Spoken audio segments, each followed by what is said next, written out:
Thanks very much for being here on a beautiful Sunday afternoon.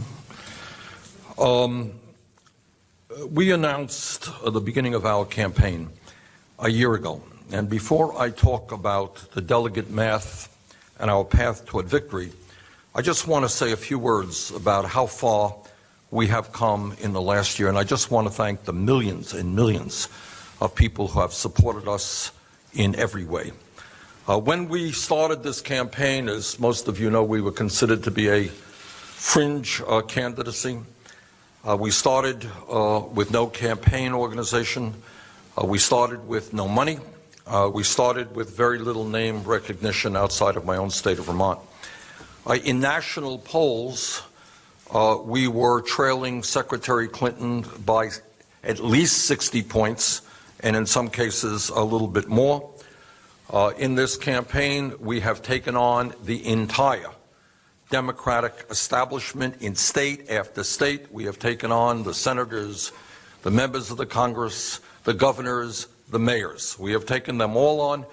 And in the Clinton organization, obviously, we are taking on the most powerful political organization in this country, an organization that has won 2 presidential elections with Bill Clinton and ran a very strong campaign with Hillary Clinton in 2008. That was what we were up against. That was then. Today is today. As of today, we have now won 17 primaries and caucuses in every part of the country. And by the way, we hope to make Indiana our 18th victory on Tuesday. And we have received some 9 million votes.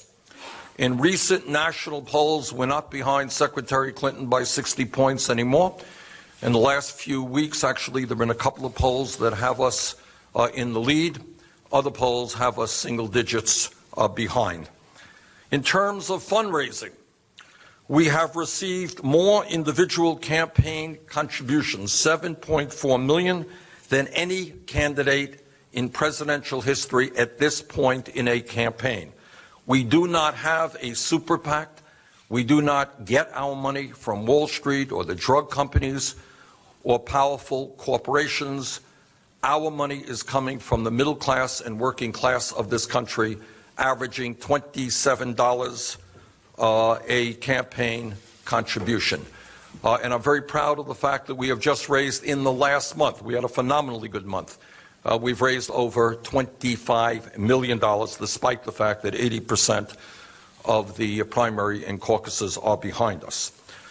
What the political revolution has shown is that we can run a strong winning campaign without a super PAC and without being dependent on big money interests. As of today, and I don't know if anyone else has done it, maybe they have, maybe they haven't, I don't know that, but we have brought out over 1.1 million people to our rallies from Maine to California, and that number will go up very significantly because we intend to have a number of major rallies in the state of California. And very importantly, we have won in state after state a strong majority of the votes of younger people, voters under 45 years of age.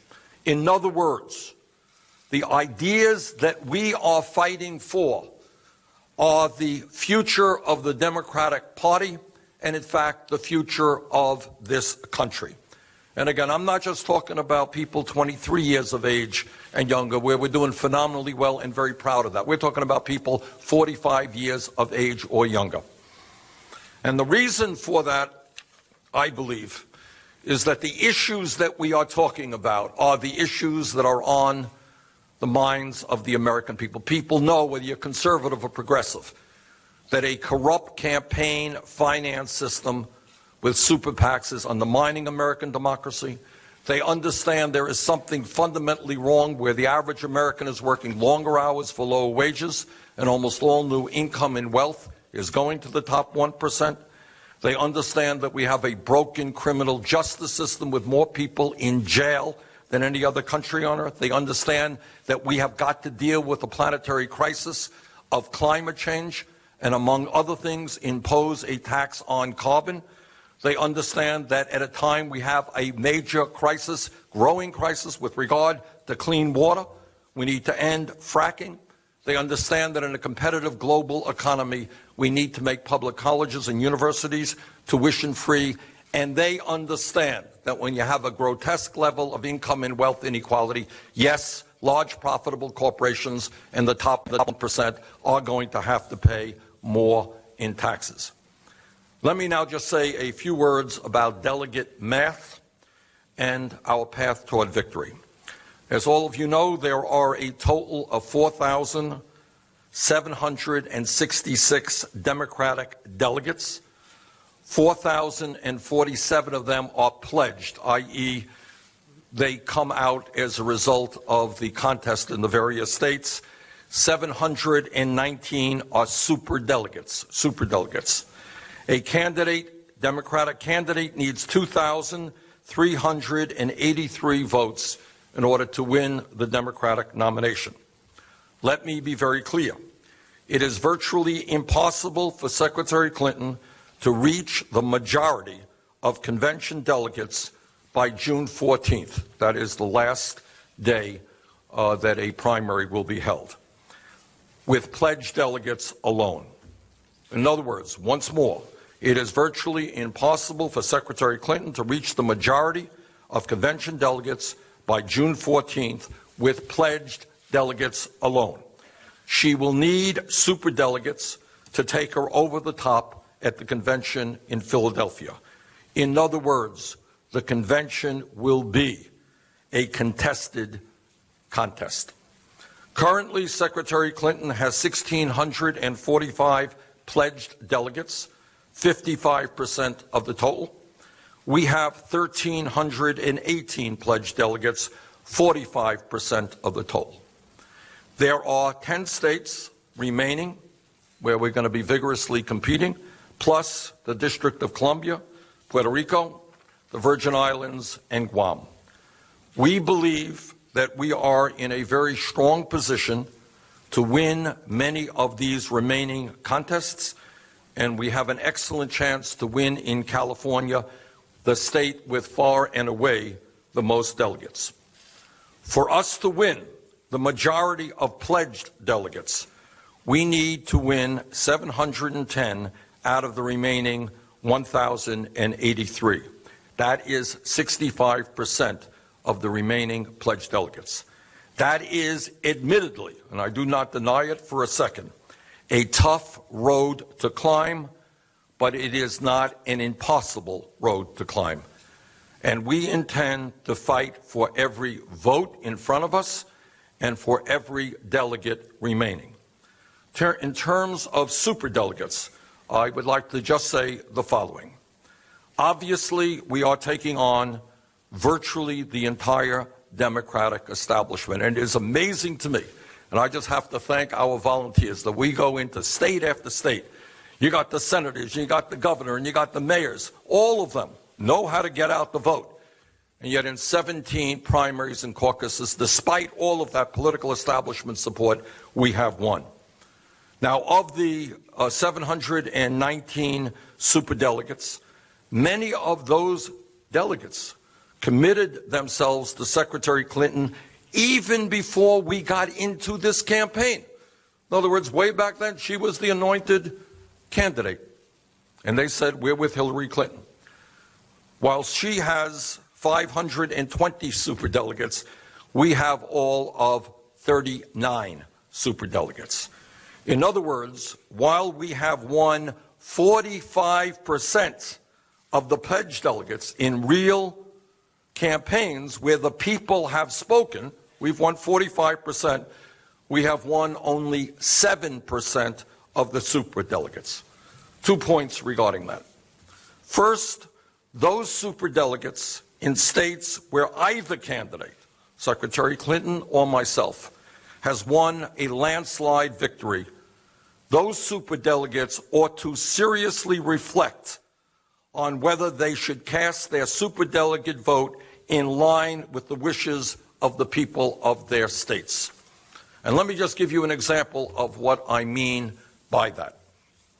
In the state of Washington, we won that caucus with almost 73% of the vote there. 73% of the vote.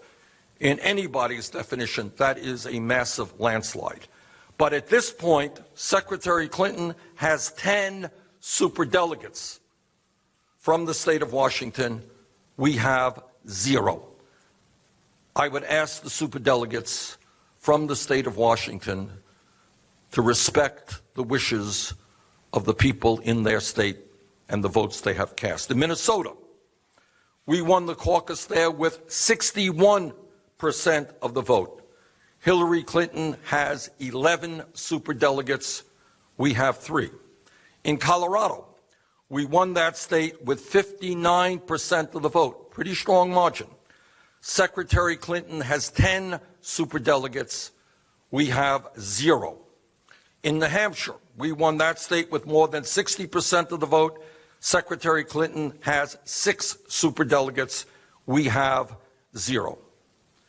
And that pattern continues in other states where we have won landslide victories.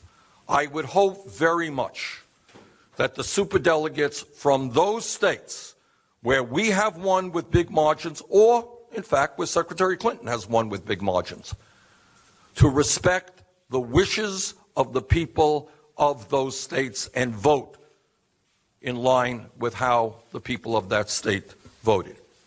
Secondly, and extremely importantly, Secretary Clinton and I obviously have many differences of opinion on some of the most important issues facing our country. We disagree on trade policy, on breaking up Wall Street banks. We disagree on the minimum wage. I want to raise it to $15 an hour. She wants to raise it to $12 an hour. We disagree on whether or not we should impose a tax on carbon to deal with the crisis of climate change. I believe we should. We disagree about the extent to which the wealthy and profitable multinational corporations should be asked to pay their fair share of taxes. We disagree on fracking. I believe we have got to end fracking in this country. We disagree on a number of other issues. But where Secretary Clinton and I strongly agree, and where every delegate to the Democratic Convention strongly agrees, is that it would be a disaster for this country if Donald Trump or some other right-wing Republican were to become President of the United States. Therefore, in my view, it is incumbent upon every superdelegate to take a hard and objective look at which candidate stands the better chance of defeating Donald Trump and other Republican candidates. And in that regard, I think the evidence is extremely clear that I would be the stronger candidate to defeat Trump or any other Republican. And this is not just on the subjective opinion of Bernie Sanders. I'm not here to tell you this is what I think, this is what I believe. I think this is really what the objective evidence tells us. And this is based on virtually every national and state poll done in the last several months. Now, I know that polls go up and down, but when you have poll after poll after poll nationally saying that Sanders can defeat Trump by in some cases, much greater margin than Clinton can, I think it is worth paying attention to that. In a Morning Consult survey, we beat Trump by 16 points. She beats him by 7. These are very recent polls. In an IBD poll, we beat Trump by 12. She beats him by 7. The USA Today poll, we beat Trump by 15. She beats him by 11. A George Washington University poll, we beat him by 10. She beat him by 3. Fox News has us beating Trump by 14. She beats him by 7. But it is not just national polls. Everybody knows that at a general election in the United States, you win the electoral vote taking place in 50 states in this country. And if you look at virtually every battleground state, in Arizona, in Michigan, in Missouri, in New Hampshire, in North Carolina, and in many other states which are up for grabs, maybe won by the Democratic candidate, maybe won by the Republican candidate. In every one of those states, we defeat Trump by larger margins than she does. Further, equally important, what recent elections tell us is that when the voter turnout is high, when people come out in large numbers, Democrats and progressives win. People are excited. They come out. Young people come out. Working class people come out. People don't always vote come out. Democrats win. On the other hand, Republicans win elections when the voter turnout is low, and that is exactly what we saw in the last national election in 2014, when 63% of the American people didn't vote. There is little doubt in my mind that the energy and the excitement in this campaign is with the work we have done. And I believe that energy and that excitement among working class people, among middle class people, among young people will translate to a very large voter turnout in November, which not only will mean victory for the White House, it will mean victory for Senate races, U.S. House races, and governor's races throughout this country. This is an issue that I hope the superdelegates will pay keen attention to. I understand that some of them prefer Secretary Clinton, fair enough. Some people prefer me, fair enough. But at the end of the day, what every person in Philadelphia who goes to that convention understands, that we must have the strongest candidate to defeat Trump or another Republican, and I think the objective evidence is that I am that candidate. Thanks very much. Let me start. We'll take a few questions. We're off to Indiana in a few minutes, but let me start with Lisa Lera from AP. Lisa, you here?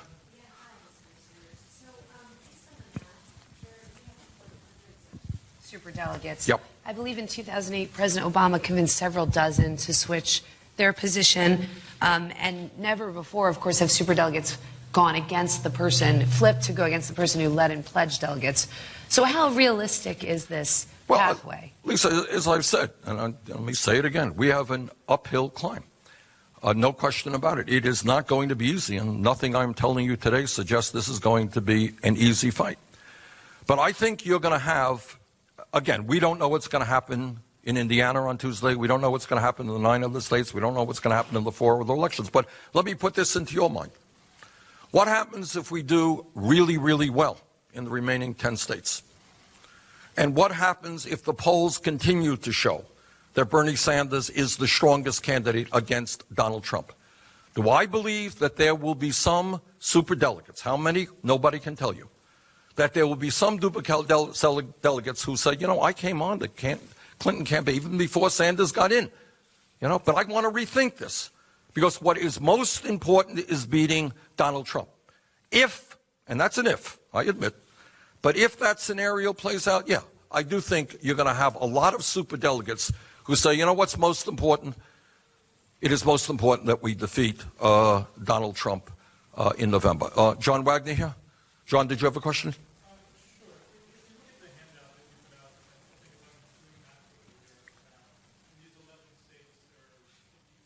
Superdelegates that Hillary Clinton has claimed, and another 23 that are uncommitted. Are those kind of numbers enough to even no, they're not, where you need to be? No, they're not, John. But it's just part of the process. So, in other words, those are delegates. There are two. When you're dealing with two superdelegates, I think there are 2 points. Lisa asked one question, you're asking the other. If I win a state with 70% of the votes, you know what? I think I'm entitled to those superdelegates. I think the superdelegates should reflect what the people in the state want. And that's true for Hillary Clinton as well. I can't tell you one thing for me and another thing for Hillary Clinton. Hillary Clinton wins Mississippi by whatever she wanted by some huge number. Yeah, superdelegates there should vote for her. That's one issue. But the issue that I just talked to Lisa about is a different issue. And that is that while I think we are entitled to pick up many, many dozens of superdelegates, I think the real struggle will be in the hearts and the minds of superdelegates who came on board the Clinton campaign a long, long time ago. And they are going to have to go into their hearts And they are going to have to ask themselves, do they want the second strongest candidate to run against Trump, or do they want the strongest candidate? And I would hope, I'm not making any predictions, nothing guaranteed here, but I think some of those superdelegates who announced for Clinton even before I got into the race will say, you know what, Bernie has the better chance of defeating Trump, and that is what is most important. Jeff Zelny here. Jeff, did you have a question? Yes, Senator, thank you. Donald Trump said this morning on Fox News Sunday that he is intrigued by some of your message that you have used to take on Secretary Clinton, and he plans to use that message as sound bites and as arguments. Going forward, as you continue through the rest of this, do you plan to change any of your tone? And do you believe that you are contributing to his campaign by helping him advance this argument against Secretary Clinton? I want to congratulate Donald Trump, who has managed to manipulate the media in an unprecedented way. Every word he says is 3 hours on CNN or some other station. No, the Republican Party and Trump have the resources to do all the opposition research they want on Secretary Clinton. They don't need Bernie Sanders' critiques of the secretary. And as I've said before, when you look at a Donald Trump who wants to give hundreds of billions of dollars in tax breaks to the top 0.2%, a man who, despite all of the scientific evidence, thinks that climate change is a hoax, a man who thinks we should not raise the starvation wage, minimum wage of $7.25 an hour. I think in the general election, no matter who runs against him, this guy will not be a strong candidate. Now, I know, and you should know, what Trump is trying to do. He's trying to appeal.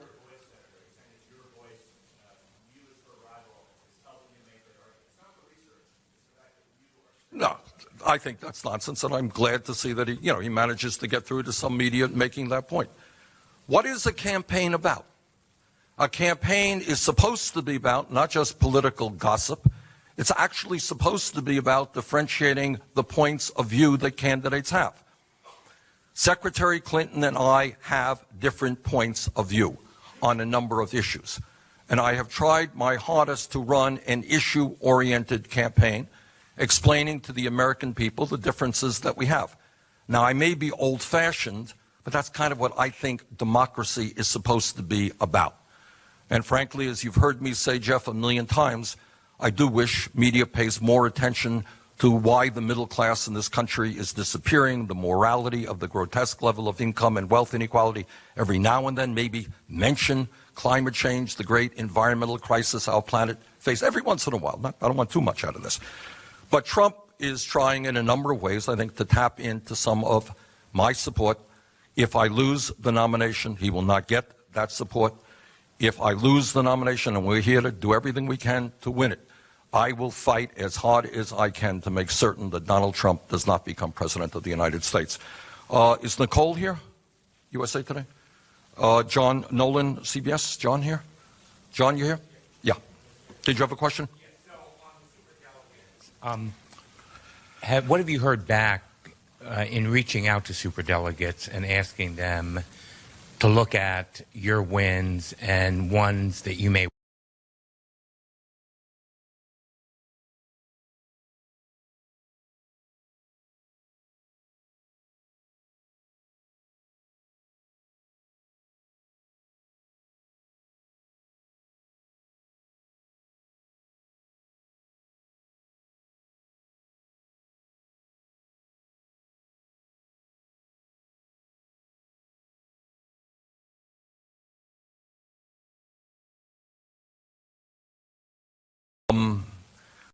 We have got to begin the conversation with many of the superdelegates who signed on with Secretary Clinton very early on.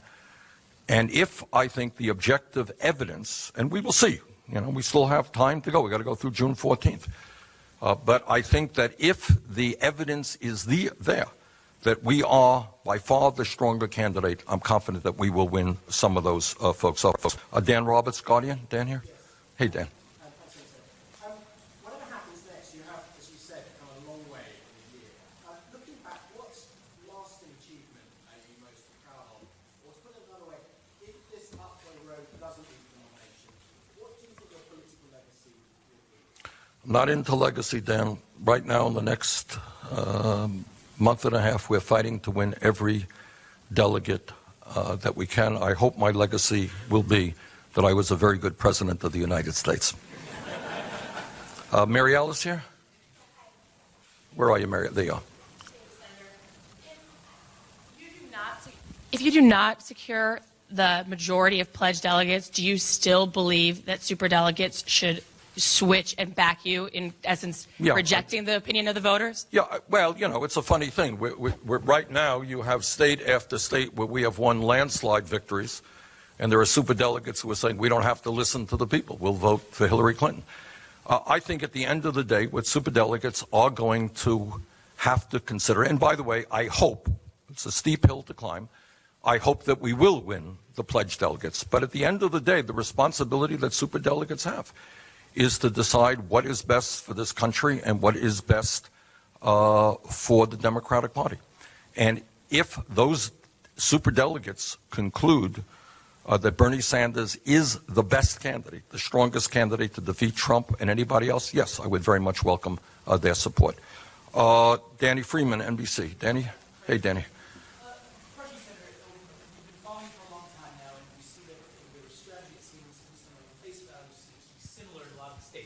Big rallies. You said in California you're going to hold a lot of big rallies. Yes. Have there been any lessons learned from, say, states like New York where you projected you would do better that you will apply to these upcoming 10 states? Well, here's the difficulty. A good question, Danny. And thanks for giving me the opportunity to answer that in this sense. Talk about New York State. We got 42, 43% of the vote. We did poorly. 3 million independents in New York State were disenfranchised. They could not vote because of the crime of writing down that they were independents. I think that that's absurd. Now, I cannot tell you, and I won't tell you, that if the independents, 3 million of them, were allowed to vote, and by the way, in most polls, in most contests, we do far, far better than Clinton does in the independent vote. Sometimes when you get 2 out of 3 votes. I cannot tell you that if independents were allowed to vote in New York State, we would have won. I don't know. No question, though, we would have done much, much better. So we walk into, I mean, not only are we taking on, I don't mean to cry here, we know what we're getting into. We know what the rules are. We accept them. We're doing the best that we can. But please appreciate, in state after state where independents cannot vote, we are at a real disadvantage. And it's a little bit absurd because independents do vote in a general election. So if Democrats want the strongest candidate out there to take on a Republican, I think it's pretty dumb to be excluding independents, and I hope and will fight, whether I win or not, to change those rules. But to answer your question, frankly, in hindsight, it is always... you can always think about things that you should have done better. And someday, I will tell you all those things. But at the end of and that's true for any campaign. I'm sure you talk to Clinton's campaign, they'll tell you all the things they could have done better. But, I am enormously proud of the campaign that we have run up to this point, and I hope it gets better. Any of you here who would have bet that on May 1st, Bernie Sanders would have won 17 primaries and caucuses. If you had the odds that I think you would have a year ago, you wouldn't be sitting here. You'd be off very wealthy individuals. So we're proud of the campaign that we ran. Millie Legerin here? Millie here? Millie here? Okay. Yes, ma'am. Did you want? And that may be the last question. I think we got to get a plane here.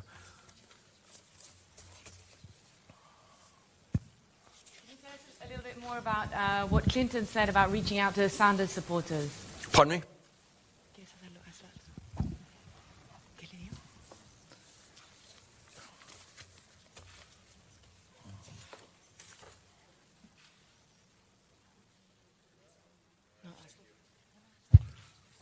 Okay. All right, listen, thank you all very much. We got to catch a plane to get to South Bend. Okay, see ya. Bye-bye.